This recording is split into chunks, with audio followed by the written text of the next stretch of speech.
Bom, então dando continuidade aqui, né, ao nosso bate-papo aqui sobre tratamento de exceções em Java, eu vou mostrar agora para vocês, né, no PDF aqui, a árvore de exceções aqui para vocês, né? Então, a gente sempre está trabalhando aqui, né, no nosso caso aqui, né, com as exceções aqui em tempo de execução, né?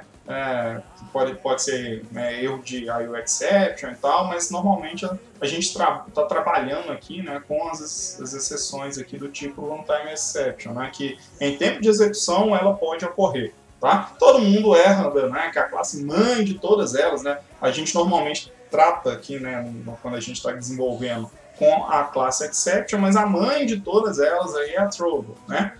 E a gente tem um outro nicho aqui, um outro ramo, né, um outro filho aqui da Trouble, que é a erro, né, que normalmente são erros aí de tempo de execução relacionados à virtual machine. E normalmente quando dá esse tipo de erro aqui, a gente não consegue tratar, né? Então, né, realmente a aplicação ela vai parar e tal.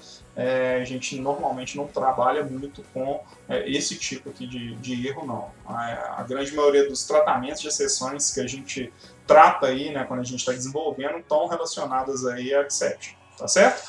Bom, e olha só, a gente até o momento, a gente tratou aí com o que a gente chama de exceções unchecked, né? Então, a virtual machine, ela não obriga a gente a fazer uma checagem, falar assim, ó, se o objeto, esse objeto aqui pode ser nulo, né? Se ele pode ser nulo, então você tem que fazer um tratamento de exceção para ele, né? Esse outro aqui pode ter divisão por zero. Então você tem que ter um tratamento para ele e tal, né? Então eles não, né, a Virtual Machine ela não obriga esse tipo de coisa, né?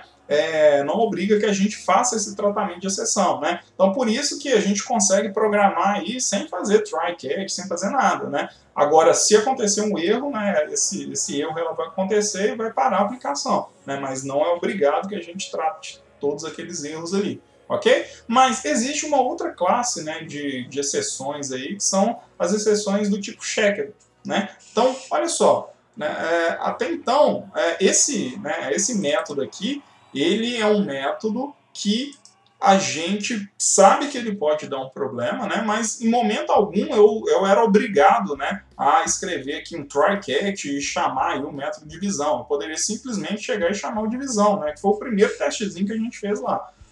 Então, assim, se ocorresse algum erro, né, em tempo de execução ali, a aplicação ele ia parar. Agora, olha só, a gente pode ter um outro tipo de problema, né, que são uma outra classe de exceções, né, são as classes de exceções que a gente fala que são do tipo checker, né? Então, eu tenho que falar que eu tenho que tratar algum tipo de exceção. Por quê?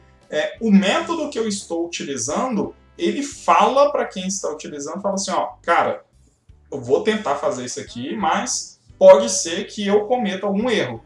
E aí, se eu cometer esse erro, você vai ter que tratar. E o tipo de erro que pode acontecer é esse aqui, né? Um clássico aqui, né, que é do tipo checked, né? Vou escrever aqui um public static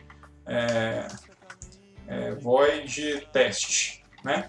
Que é um cara aqui que é o input file, né? New file input string. File input string. Deixa eu até olhar aqui na file input string, ok?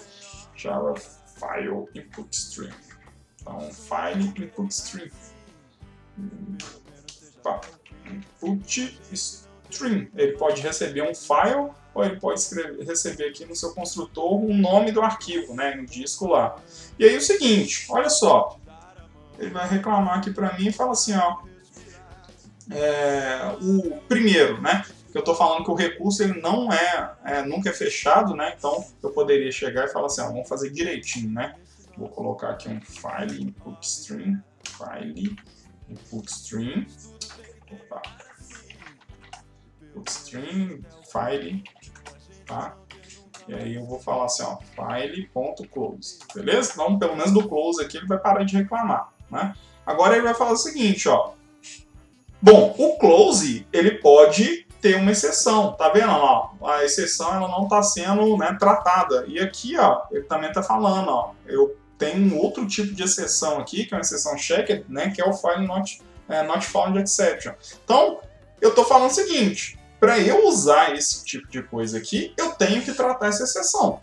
Tá? Então eu poderia chegar aqui, criar um bloco try, né? Tentar fazer lá, né? Ó, ele já parou, né, de reclamar, e vou lá dar um exception aqui, se der um erro, sei lá, vou escrever na tela, né?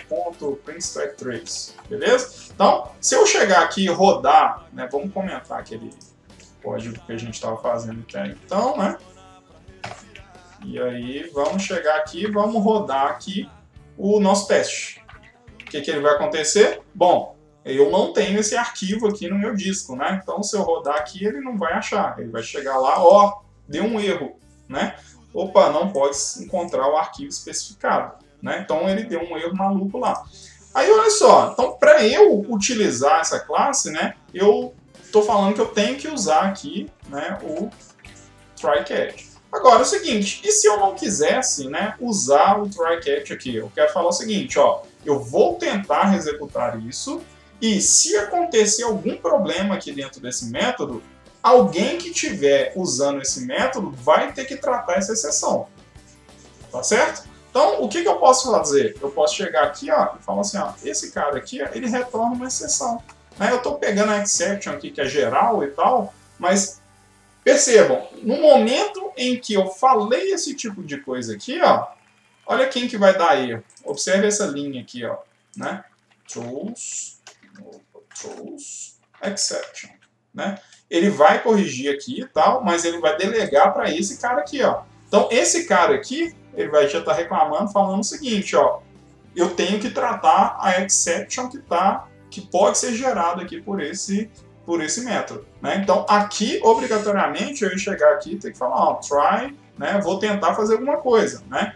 Catch, né? Vou fazer aqui, vou escrever na tela, ó, system out, bugou, sei lá, ok? Então, se eu rodar aqui agora, pá, bugou, perfeito? Então, olha só, eu estou criando aqui, né, um método, né? E eu estou falando o seguinte, ó, quem utilizar esse método tem que ficar atento, porque esse método aqui, ele pode levantar uma exceção. E aí, se ele pode levantar a exceção, alguém tem que tratar.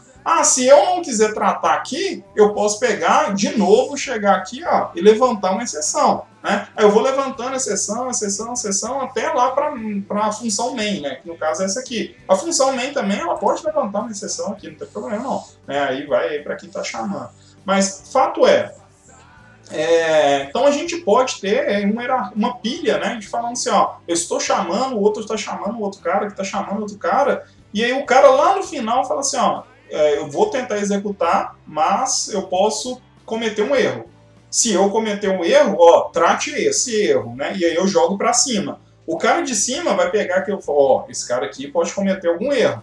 Aí eu falo assim, eu vou tratar aqui, ou eu vou falar, também não sei tratar esse cara não. Não sei tratar, eu vou pegar, então eu vou levantar o erro. E eu vou jogando para cima. Alguém lá para cima vai ter que saber tratar aquela exceção, né? Então, o cara que souber olhar e falar assim, eu sei tratar, eu tenho que tratar isso. Aí ele vai pegar, vai tratar aquela exceção e o programa ele vai continuar seu fluxo de execução normalmente, tá certo? Então, a palavrinha, né, o throws exception aqui, né, ela serve para a gente falar o seguinte, né, aquele método meu ali, né, eu estou sinalizando que ele pode sim levantar uma exceção, ele pode cometer algum erro aí, tá certo? E alguém vai ter que tratar esse erro, perfeito? Então, essa é a mensagem aí do throws exception. Um abraço e até o próximo vídeo.